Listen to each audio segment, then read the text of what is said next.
Sandalwood ಹಿರಿಯ ನಟ ಉಮೇಶ್ ಇನ್ನಿಲ್ಲ. ಸಂಜೆ ಬ್ರಾಹ್ಮಣ ಸಂಪ್ರದಾಯದಂತೆ ಉಮೇಶ್ ಅಂತ್ಯಕ್ರಿಯೆಯನ್ನ ಮಾಡಲಾಗುತ್ತೆ. ವಿಲ್ಸನ್ ಗಾರ್ಡನ್ ರುದ್ರಭೂಮಿಯಲ್ಲಿ ಅಂತ್ಯ ಸಂಸ್ಕಾರವನ್ನ ಮಾಡಲಾಗುತ್ತೆ. ಅಭಿಮಾನಿಗಳು, ಚಿತ್ರರಂಗದ ಗಣ್ಯರಿಂದ ಅಂತಿಮ ನಮನವನ್ನು ಕೂಡ ಸಲ್ಲಿಕೆ ಮಾಡಲಾಗುತ್ತೆ. ಸ್ಯಾಂಡಲ್ವುಡ್ ಹಿರಿಯ ನಟ ಉಮೇಶ್ ಇನ್ನಿಲ್ಲ. ಸಂಜೆ ಬ್ರಾಹ್ಮಣ ಸಂಪ್ರದಾಯದಂತೆ ಉಮೇಶ್ ಅವರ ಅಂತ್ಯಕ್ರಿಯೆಯನ್ನ ಮಾಡಲಾಗುತ್ತೆ.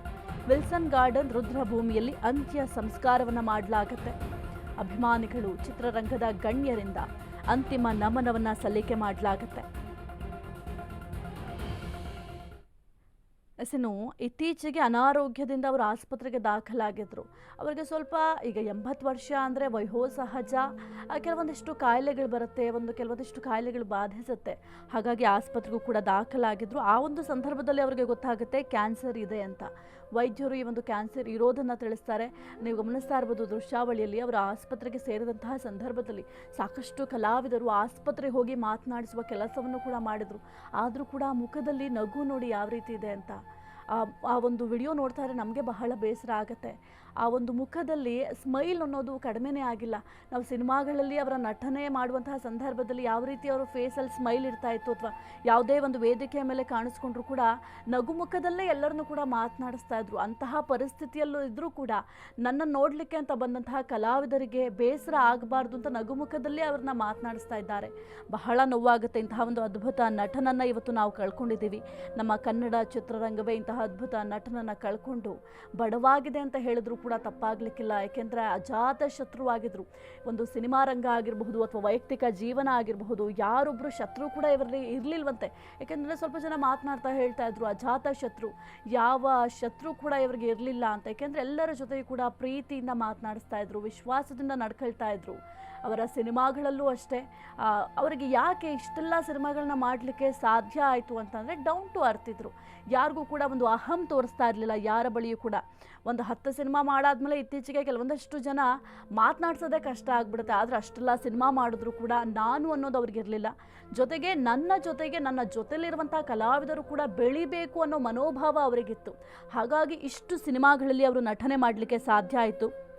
ಇನ್ನು ನಾನು ಆಗಲೇ ಹೇಳ್ತಾ ಇದ್ದೆ, ಇನ್ನು ಹಾಸ್ಯದ ಹಾವಭಾವ ಆಗಿರಬಹುದು, ಕೆಲವೊಂದಿಷ್ಟು ಅವ್ರದ್ದು ಡೈಲಾಗ್ಗಳೇನಿತ್ತು ಈಗಲೂ ಕೂಡ ಮನೆ ಮಾತಾಗಿದೆ. ಅಪಾರ್ಥ ಮಾಡ್ಕೋಬೇಡಿ ಅಂತ ಏನು ಹೇಳ್ತಾ ಇದ್ರು, ಈಗಲೂ ಕೂಡ ನಮಗೆ ಉಮೇಶ್ ಅವರಂದಾಕ್ಷಣ ನೆನಪಾಗೋದು ಆ ಒಂದು ಡೈಲಾಗ್. ಏನಾದರೂ ಒಂದು ಹೇಳುವಾಗ ಆ ಒಂದು ಸನ್ನಿವೇಶಗಳನ್ನ ನೀವು ಕೂಡ ನೋಡಿರಬಹುದು, ಯಾವುದಾದ್ರು ಒಂದು ಸಿನಿಮಾಗಳಲ್ಲಿ ಕ್ಲಿಪ್ಗಳಲ್ಲಿ ನೋಡಿರಬಹುದು. ಅಪಾರ್ಥ ಮಾಡ್ಕೋಬೇಡಿ ಅಂತ ಎಷ್ಟು ಕ್ಯೂಟಾಗಿ ಹೇಳ್ತಾ ಇದ್ರಂದರೆ ಅವ್ರ ನಟನೆಗೆ ಯಾರೂ ಕೂಡ ಸರಿಸಾಟಿಲ್ಲ ಬಿಡಿ. ಅಷ್ಟು ಸೊಗಸಾಗಿ ಅವರು ನಟನೆಯನ್ನು ಮಾಡ್ತಾ ಇದ್ರು. ಬಹುತೇಕ ಸ್ಟಾರ್ ನಟರೊಂದಿಗೆ ಹಿಟ್ ಸಿನಿಮಾಗಳನ್ನು ಕೂಡ ಉಮೇಶ್ ಅವರು ಕೊಟ್ಟಿದ್ದಾರೆ. ಯಾಕೆಂದರೆ ಗುರು ಶಿಷ್ಯರು ಆಗಿರಬಹುದು, ಹಾಲು ಜೇನು, ಅಪೂರ್ವ, ಸಂಗಮ ಚಿತ್ರ ಆಗಿರಬಹುದು, ಒಂದು ದೊಡ್ಡ ದೊಡ್ಡ ಸ್ಟಾರ್ಗಳ ಜೊತೆ ನಟಿಸಿದ್ರು. ಆದರೆ ಇಷ್ಟು ದೊಡ್ಡ ಸ್ಟಾರ್ಗಳ ಜೊತೆ ನಾನು ನಟಿಸಿದ್ದೀನಿ ಎಂಬ ಅಹಂಕಾರ ಅವ್ರಿಗೆ ಯಾವತ್ತೂ ಇರಲಿಲ್ಲ. ತನಗಿಂತ ಕಿರಿಯ ಕಲಾವಿದರು ಏನಿದ್ರು ಅವ್ರು ಏನಾದರೂ ತಪ್ಪು ಮಾಡಿದ್ರೆ ಅವ್ರಿಗೆ ಈ ರೀತಿಯಾಗಿ ಸರಿ ಮಾಡ್ಕೊಳ್ಳಿ ಅಂತ ಹೇಳೋ ರೀತಿಯೂ ಕೂಡ ಇರುತ್ತೆ. ಆ ಒಂದು ಹೇಳುವ ರೀತಿ ಕೂಡ ಬಹಳ ಮುಖ್ಯ ಆಗುತ್ತೆ. ಅವರಿಗೆ ತಪ್ಪನ್ನು ಸರಿಪಡಿಸುವ ಕೆಲಸವನ್ನು ಕೂಡ ಮಾಡ್ತಾ ಇದ್ರು. ಜೊತೆಗೆ ನಟನೆಯಲ್ಲಿ ಯಾರಿಗೂ ಕೂಡ ಬೇಸರ ಆಗ್ತಾ ಇರಲಿಲ್ಲ. ಇವರು ನಟನೆ ಮಾಡುವಂಥ ಸಂದರ್ಭದಲ್ಲಿ ಒಂದು ಬೇರೆಯವ್ರಿಗೆ ಅರ್ಥ ಮಾಡಿಸುವ ರೀತಿ ಆಗಿರಬಹುದು, ಅಥವಾ ಅವರೇನಾದರೂ ನಟನೆಯಲ್ಲಿ ತಪ್ಪು ಮಾಡಿದಾಗ ಇವ್ರು ಹೋಗಿ ತಿಳಿ ಹೇಳುವ ರೀತಿ ಆಗಿರಬಹುದು, ಯಾರಿಗೂ ಕೂಡ ಮನಸ್ಸಿಗೆ, ಒಂದು ಸಣ್ಣ ಮಗುವಿಗೂ ಕೂಡ ಮನಸ್ಸಿಗೆ ನೋವಾಗದಂತೆ ವರ್ತಿಸ್ತಾ ಇದ್ರು ಅಂತ ಅವರ ಜೊತೆ ಎಷ್ಟೋ ಜನ ಕೆಲಸ ಮಾಡಿದಂತಹ ಹಿರಿಯ ಕಲಾವಿದರು ಕೂಡ ಹೇಳ್ತಾ ಇದ್ರು. ಬಹಳ ಬೇಸರ ಆಗುತ್ತೆ. ಇಂತಹ ಒಂದು ಅದ್ಭುತ ನಟನನ್ನು ಇವತ್ತು ನಾವು ಕಳ್ಕೊಂಡಿದ್ದೀವಿ. ಅವ್ರಿಗೆ ಸರ್ಜರಿ ಮಾಡಿದ್ರೂ ಕೂಡ ಕಷ್ಟ ಅಂತ ವೈದ್ಯರೇ ಹೇಳಿಬಿಟ್ಟಿದ್ರಂತೆ. ಏನು ನೀವು ಗಮನಿಸ್ತಾ ಇರ್ಬೋದು, ಈ ಒಂದು ವಿಡಿಯೋ ಎಷ್ಟು ಚೆನ್ನಾಗಿದೆ, ಎಷ್ಟು ನಗ್ನಗ್ತಾ ಎಲ್ಲರೂ ಮಾತನಾಡಿಸಿದ್ದಾರೆ ಅಂತ. ಬಹಳ ಬೇಸರ ಆಗುತ್ತೆ. ಇಂತಹ ಒಂದು ಅದ್ಭುತ ನಟ ಇವತ್ತು ನಮ್ಮ ಜೊತೆ ಇಲ್ಲ ಅಂತ ಹೇಳಲಿಕ್ಕೆ. ಸಾಕಷ್ಟು ಸಿನಿಮಾಗಳಲ್ಲಿ ನಟಿಸಿದ್ದಾರೆ. ಸಿನಿ ಪ್ರೇಕ್ಷಕರು ನಕ್ಕು ನಗಿಸಿದ್ರು. 6 ದಶಕಗಳಿಂದಲೂ ಕೂಡ ಹಾಸ್ಯ ನಟರಾಗಿ ಕೆಲಸವನ್ನು ಮಾಡಿದ್ರು. ಎಲ್ಲರನ್ನೂ ಕೂಡ ತಮಾಷೆಯ ರೀತಿಯಲ್ಲೇ ಮಾತನಾಡಿಸ್ತಾ ಇದ್ರು. ಎಲ್ಲರ ಜೊತೆಯೂ ಕೂಡ ಪ್ರೀತಿಯಿಂದ ಮಾತನಾಡಿಸ್ತಾ ಇದ್ರು, ವಿಶ್ವಾಸದಿಂದ ಮಾತನಾಡಿಸ್ತಾ ಇದ್ರು. ಯಾರ ಮನಸ್ಸಿಗೂ ಕೂಡ ನೋವಾಗದ ರೀತಿಯಲ್ಲಿ ವರ್ತಿಸ್ತಾ ಇದ್ರು. ಜೊತೆಗೆ ತುಂಬ ಸೌಮ್ಯ ಸ್ವಭಾವ. ಯಾರ ಬಳಿಯೂ ಅಷ್ಟೇ ಹೋಗಿ ಕೆಟ್ಟವರಾಗ್ತಾ ಇರಲಿಲ್ಲ ಅಂದರೆ ಇತ್ತೀಚೆಗಂತೂ ನಾವು ಕೇಳ್ತಾ ಇರ್ತೀವಿ ಸೇಫ್ ಆಗಿರೋದು ಅಂತ ಹೇಳ್ತಾರೆ. ಆದರೆ ಆ ರೀತಿಯಾಗಿ ಅವ್ರು ನಡ್ಕೊಡ್ತಾ ಇರಲಿಲ್ಲ. ಎಲ್ಲರ ಜೊತೆ ಕೂಡ ಪ್ರೀತಿಯಿಂದ ಇರ್ತಾ ಇದ್ರು. ಆದರೆ ಇವತ್ತು ಅವರಿಲ್ಲ ಅನ್ನೋದು ಬಹಳ ದುಃಖದ ಸಂಗತಿ, ಬಹಳ ಬೇಸರದ ಸಂಗತಿ. ಇಂತಹ ಒಂದು ಅದ್ಭುತ ನಟನನ್ನು ಇವತ್ತು ನಾವು ಕಳ್ಕೊಂಡಿದ್ದೀವಿ ಅಂತ ಹೇಳಲಿಕ್ಕೂ ಕೂಡ ಸಾಧ್ಯ ಆಗ್ತಾ ಇಲ್ಲ. ಇವರ ಸ್ಥಾನವನ್ನು ಯಾರೂ ಕೂಡ ತುಂಬಲಿಕ್ಕೆ ಸಾಧ್ಯ ಇಲ್ಲ. ಬಹಳ ಅದ್ಭುತವಾದ ನಟ. ಇನ್ನು 1977ರಲ್ಲಿ ತೆರೆಕಂಡ ಕಥಾ ಸಂಗಮದಲ್ಲಿ ತಿಮ್ಮರಾಯ್ ಪಾತ್ರಕ್ಕೆ ಅವರಿಗೆ ಅತ್ಯುತ್ತಮ ಪೋಷಕ ನಟನಾಗೂ ಕೂಡ ಪ್ರಶಸ್ತಿ ಬರುತ್ತೆ. ಅಂದರೆ ಕರ್ನಾಟಕ ರಾಜ್ಯ ಚಲನಚಿತ್ರ ಪ್ರಶಸ್ತಿ ಸೇರಿದಂತೆ ಅನೇಕ ಪ್ರಶಸ್ತಿಗಳನ್ನ ತಂದುಕೊಟ್ಟಿತ್ತು. ಅಷ್ಟು ಸೊಗಸಾಗಿ ಅವರು ಆ್ಯಕ್ಟಿಂಗನ್ನು ಮಾಡ್ತಾಯಿದ್ರು. ಹಾಗಾಗಿ ಅವರ ಅಭಿನಯವನ್ನು ಗುರುತಿಸಿ ಸಾಕಷ್ಟು ಪ್ರಶಸ್ತಿಗಳು ಇವರನ್ನು ಹರಿಸ್ತಾ ಬಂತು, ಇವರನ್ನು ಹುಡುಕ್ತಾ ಬಂತು. ಆ ಎಲ್ಲ ಪ್ರಶಸ್ತಿಗಳು ಕೂಡ ಇವರಿಗೆ ಸಿಕ್ತು. ಪೋಷಕ ಪಾತ್ರಕ್ಕೂ ಕೂಡ ಪ್ರಶಸ್ತಿ ಸಿಕ್ಕಿದೆ, ಅಭಿನಯಕ್ಕೂ ಕೂಡ ಪ್ರಶಸ್ತಿ ಸಿಕ್ಕಿದೆ. ಇನ್ನು ನಾಗರಹೊಳೆ, ಗುರು ಶಿಷ್ಯರು, ಕಾಮನಬಿಲ್ಲು, ಅಪೂರ್ವ ಸಂಗಮ, ಸಾಕಷ್ಟು ಸಿನಿಮಾಗಳಲ್ಲಿ ನಟಿಸಿ ಸಾಕಷ್ಟು ಪ್ರಶಸ್ತಿಗಳನ್ನು ಕೂಡ ತಮ್ಮದಾಗಿಸ್ಕೊಂಡಿದ್ದಾರೆ. ಇನ್ನು ಹಾಸ್ಯ ಪ್ರಧಾನ ಪಾತ್ರಗಳನ್ನು ಮಾಡಿದ್ದಾರೆ. ಹಾಸ್ಯದಲ್ಲಿ ಪ್ರಧಾನ ಪಾತ್ರಗಳು ಅಂತ ಕೂಡ ಬರುತ್ತೆ. ಈಗ ಹೀರೋ ಹೀರೋಯಿನ್ ಅಂತ ಯಾವ ರೀತಿ ಹೇಳ್ತೀವಿ, ಹಾಸ್ಯನೂ ಕೂಡ ಆವಾಗ ಬಹಳ ಪ್ರಾಮುಖ್ಯತೆಯನ್ನು ಕೊಡ್ತಾ ಇದ್ರು. ಇವರನ್ನ ಬಿಟ್ಟರೆ ಬೇರೆ ಯಾರು ಕೂಡ ಈ ಒಂದು ಜಾಗವನ್ನು ತುಂಬಲಿಕ್ಕೆ ಸಾಧ್ಯ ಇಲ್ಲ ಅಂತ ಹೇಳಲಾಗ್ತಿತ್ತು.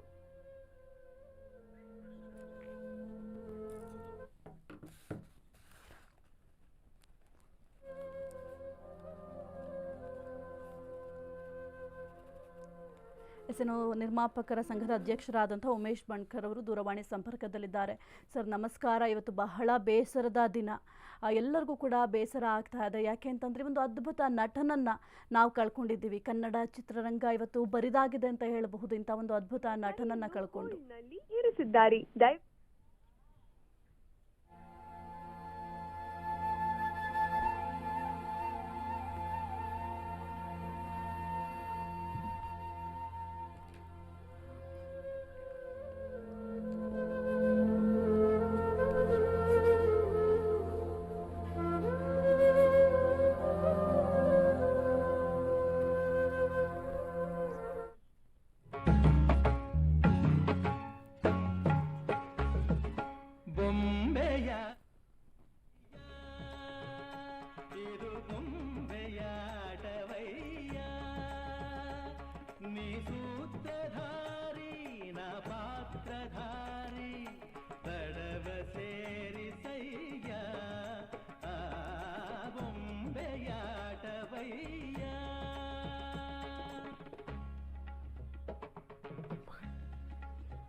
ಎಸ್ಎನ್ಒ ನಿರ್ಮಾಪಕ ಸಂಘದ ಅಧ್ಯಕ್ಷರಾದ ಉಮೇಶ್ ಬಣಕರ್ ಅವರು ದೂರವಾಣಿ ಸಂಪರ್ಕದಲ್ಲಿದ್ದಾರೆ. ಸರ್ ನಮಸ್ಕಾರ. ಬಹಳ ಬೇಸರದ ದಿನ ಇವತ್ತು. ಎಲ್ರಿಗೂ ಕೂಡ ಈಗ ಬಹಳ ಬೇಜಾರಾಗ್ತಿದೆ. ಯಾಕೆಂದರೆ ಉಮೇಶ್ ಅವರು ಇಂತಹ ಒಂದು ಅದ್ಭುತ ನಟನನ್ನು ಇವತ್ತು ನಾವು ಕಳ್ಕೊಂಡಿದ್ದೀವಿ. ಕನ್ನಡ ಚಿತ್ರರಂಗಕ್ಕೆ ತುಂಬಲಾರದ ನಷ್ಟ ಆಗಿದೆ ಇವರ ಅಗಲಿಕೆ. ಮೇಡಮ್ ಅವರು ಸರಿ ಸುಮಾರು ಒಂದು 4-5 ಸಿನಿಮಾಗಳಲ್ಲಿ ಅವ್ರು ಆಕ್ಟ್ ಮಾಡಿದ್ದಾರೆ. ನನ್ನ ನಿರ್ಮಾಣದ ಚಿತ್ರ ಜೊತೆನಲ್ಲಿ ಅವ್ರ ಜೊತೆನಲ್ಲಿ ನಾನು ಕೂಡ ಒಂದು ಸಿನಿಮಾದಲ್ಲಿ ನಟನೆ ಮಾಡಿದ್ದೆ. ಹೀಗಾಗಿ ನನ್ನ ಅವರ ಒಂದು ಅವಿನಾವ ಭಾವ ಸಂಬಂಧ ಎಲ್ಲ ಪತ್ರಕರ್ತರ ಮುಂದೆ ಯಾವ್ದನ್ನ ಪ್ರೆಸ್ ಮೀಟ್ ಗಳಲ್ಲಿ ಪತ್ರಿಕಾಗೋಷ್ಠಿಗಳಲ್ಲಿ ನಾವು ಹೇಳ್ತಿದ್ದು ನಾನ್ ಸೀನಿಯರು ನೀವು ಜೂನಿಯರು ಅಂತ. ಅವರು ಉಮೇಶ್ ನಾನು ಉಮೇಶ್ ಅನ್ನೋ ಒಂದು ಕಾರಣಕ್ಕೆ ಹಂಗಂತೂ ಎಗ್ ಮೇಲೆ ಕೈ ಹಾಕಿ ಮತ್ತೆ ನಮ್ ಸಿಲ್ ಫೋಟೋಗ್ರಾಫರ್ಸ್ ಮನು ಮೋಕ್ಷೇಂದ್ರ ಕೆ ನಾಗೇಶ್ ಕುಮಾರ್ ಇವನ್ನೆಲ್ಲ ಕರೆದು ಫೋಟೋ ಹೊಡ್ಕೊಂಡು ಜೂನಿಯರು ಸೀನಿಯರು ಅಂತ ಹಾಕಿ ಅಂತ ತಮಾಷೆ ಮಾಡಿ ಮೊನ್ನೆ ರೀಸೆಂಟ್ ಆಗಿ ಹಾಸ್ಪಿಟಲ್ ಇದ್ದಾಗ್ಲೂ ಕೂಡ ಮಾತಾಡಿದ್ದೆ. ಪಿಕ್ಚರ್ ರೆಡಿ ಮಾಡ್ಕೊಳ್ಳಿ, ಸಬ್ಜೆಕ್ಟ್ ನನ್ಗೆ ಒಳ್ಳೆ ಕ್ಯಾರೆಕ್ಟರ್ ಕೊಡಿ, ನಾನು ಬಂದು ಆಕ್ಟ್ ಮಾಡ್ತೀನಿ ಅಂತ ಮಾತಾಡ್ತೀನಿ. ಏನ್ ಮಾಡ್ತೀವಿ, ದೈವ ನಿಜ ಸರ್ ನಿಜ. ಒಳ್ಳೆ ಸಣ್ಣ ಮಗು ತರ ಅವರು, ನನ್ನ ಮಕ್ಕಳು ಆ ತರ ಏನಿದೆ ಆ ತರ ಬಿಹೇವ್ ಮಾಡ್ತಾರ ಆ ತರ ಬಿಹೇವ್ ಮಾಡೋರು. ಆಕ್ಟ್ ಮಾಡಿದ ಹಣ ಕೇಳೋದಕ್ಕೆ 10 ಸಾರಿ ಹಿಂದೆ ಮುಂದೆ ನೋಡೋರು. ನಿಮ್ ಪರಿಸ್ಥಿತಿ ಚೆನ್ನಾಗಿದ್ಯಾ, ವಾತಾವರಣ ಚೆನ್ನಾಗಿದ್ಯಾ, ನಿಮ್ಮ ಇದು ಸರಿ ಇದೆಯಾ, ನಾನು ಹಣ ಕೇಳಬಹುದಾ, ಈ ತರ ಅವರಿಂದ ಕಲ್ತ್ಕೊಳ್ಳೋದು ತುಂಬಾ ಇದೆ. ಅವರ ರೆಸ್ಪೆಕ್ಟ್ಫುಲ್ ಆಗಿ ನಡ್ಕೊಂತಿದ್ದು ಆ ಡೈರೆಕ್ಟರ್ ಬಂದ್ರೆ ಅವ್ರು ಕೊಡುವಂತ ಗೌರವ ಹೇಳೋರು ಅದನ್ನೆಲ್ಲ. ಅಣ್ಣ ಅವ್ರ ಕಾಲದಿಂದಾನು ಇದನ್ನ ಕಲ್ತ್ಕೊಂಬಂದೆ ನಾನು. ರಾಜ್ಕುಮಾರ್ ಅವರು ಸಿನಿಮಾ ಅವ್ರು ಕೆಟ್ಟು ಅಂದ್ರೆ ಹೀಗಿರ್ತಿದ್ದು ಅಂತ ಎಲ್ಲ ಹಳೆಯದನ್ನೆಲ್ಲ ಹೇಳೋರು. ಇದು ಒಂದು ಒಳ್ಳೆ ಮನುಷ್ಯನ ಒಳ್ಳೆ ನಟನನ್ನ, ಹ್ಮ್. ಒಳ್ಳೆ ವ್ಯಕ್ತಿತ್ವವನ್ನ ಕಳ್ಕೊಂಡಿದೀವಿ ಅಂತ ಕೂಡ ಸರ್, ಈಗ ನೀವು ಹೇಳ್ತಾ ಇದ್ರಿ ಒಂದು 2-3 ಸಿನಿಮಾಗಳಲ್ಲಿ ಒಟ್ಟಿಗೆ ಇದ್ದು ಅಂತ. ಯಾವ ರೀತಿ ಇಡ್ತಾ ಇದ್ರು ಸರ್ ಸೆಟ್ಟಲ್ಲಿ? ಜೊತೆಗೆ ಏನು ಸಹ ಕಲಾವಿದರ ಜೊತೆ ಯಾವ ರೀತಿ ವರ್ತಿಸ್ತಾ ಇದ್ರು? ಕಾಫಿ ತಂದು ಕೊಡೋ ಒಬ್ಬ ಪ್ರೊಡಕ್ಷನ್ ಬಾಯ್ ಇದ್ರ ಜೊತೆನಲ್ಲಿ ಹೇಗಿರ್ತಿದ್ರು, ಪ್ರೊಡ್ಯೂಸರ್ ಜೊತೆಲೂ ಹಾಗೆ ಇರ್ತಿದ್ರು, ಡೈರೆಕ್ಟರ್ ಜೊತೆಲೂ ಹಾಗೆ ಇರ್ತಿದ್ರು. ಆಮೇಲೆ ಸಹ ನಟರು, ಅವ್ರ ಜೊತೆನಲ್ಲಿ ಇರ್ತಕ್ಕಂಥ ನಟರು ಏನಾನ ಅಕಸ್ಮಾತ್ ಸರಿಯಾಗಿ ಮಾಡ್ಲಿಲ್ಲ ಅಂದ್ರೆ ಅದನ್ನ ನೀವು ಈ ರೀತಿ ಪ್ರಯತ್ನ ಪಟ್ಟರೆ ಚೆನ್ನಾಗಿರುತ್ತೆ ರಜಾ ಅಂತ ಹೇಳೋದು. ನನಗೂ ಕೂಡ ಹೇಳ್ಕೊಟ್ಟಿದ್ದಾರೆ. ಆಮೇಲೆ ಅಣ್ಣ ನಿಮ್ ಸೀನಿಯರ್ ಹಿಂಗಲ್ಲ, ಸ್ವಲ್ಪ ಕದರಾಗಿ ಹೇಳ್ಬೋದಾಗಿತ್ತಲ್ಲ ಅಂದ್ರೆ, ಜೋರಾಗಿ ಯಾರಿಗೂ ಮಾತಾಡಕ್ ಪವರ್ಸ್ ಇಲ್ಲ. ಮತ್ತೆ ಜೋರಾಗಿ ಮಾತಾಡ್ಕೊಂಡು ಏನೇ ಹೇಳೋದಾದ್ರು ಒಳ್ಳೆ ತರದಲ್ಲಿ ಹೇಳೋಣ, ಅವ್ರು ಕೇಳ್ಕೊಂಡ್ರೆ ಅವರು ಇದು ಇಲ್ಲಾಂದ್ರೆ ಬಿಟ್ಬಿಡ್ತಾರೆ. ಅವ್ರ ಹಣೆ ಬರ, ನಾವೇನ್ ಬದಲಾಯಿಸಕ್ಕಾಗುತ್ತಾ? ನಾವ್ ಹೇಳೋದ್ ಧರ್ಮ, ನಾವ್ ಹೇಳಲೇಬೇಕು ಅಂತ ಹೇಳ. Okay sir, thank you sir. Ashwavega news ಜೊತೆ ಮಾತನಾಡಿದ್ಕೆ ಬಹಳ ಬೇಸರ ಆಗುತ್ತೆ. ಹಿರಿಯ ನಟ ಉಮೇಶ್ ಅವರು ಇವತ್ತು ನಮ್ಮ ಜೊತೆ ಇಲ್ಲ, ಅಜಾತ ಶತ್ರು. ಇವರ ವ್ಯಕ್ತಿತ್ವವನ್ನು ಅಥವಾ ಇವರನ್ನ ರಿಪ್ಲೇಸ್ ಮಾಡೋದಕ್ಕೆ ಸಾಧ್ಯವೇ ಇಲ್ಲ. ಸಾಕಷ್ಟು ಸಿನಿಮಾಗಳಲ್ಲಿ ಅಭಿನಯ ಮಾಡಿದ್ದಾರೆ, ಎಲ್ಲರ ಜೊತೆಯೂ ಕೂಡ ಸೈ ಅನ್ನಿಸ್ಕೊಂಡಿದ್ದಾರೆ. ಅವರ ಅಭಿನಯಕ್ಕೆ ಸರಿಸಾಟಿಯೇ ಇಲ್ಲ.